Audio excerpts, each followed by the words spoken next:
மசால் வடை ready mix. டே 28 part 2.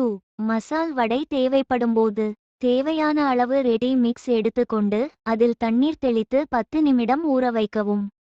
நறுக்கிய இஞ்சி, பச்சை மிளகாய், வெங்காய துண்டுகளை தேவையான அளவு கலந்து பிசைந்து கொள்ளவும். இந்த கலவையில் சிறிது சிறிதாக எடுத்து வடையாக தட்டி சூடான எண்ணெயில் போட்டு வெந்ததும் திருப்பிவிடவும். பொன்னிறமாக வெந்ததும் எடுக்கவும். When you need masala vada, take the required quantity of ready mix, sprinkle water in it and soak it for 10 minutes. Mix chopped ginger, green chilies and onion pieces in required quantity and knead. Take a little bit of this mixture, make vadas, put it in hot oil and turn it over when it is cooked. Take it out when it is golden brown. Thanks for watching. உங்களுடைய feedback comments பண்ணுங்க. உங்களுக்கு healthy living life ஸ்டைலுக்கு எங்களை support பண்ணுங்க. அடுத்த வீடியோவில் meet பண்ணுவோம். Thank you, take care.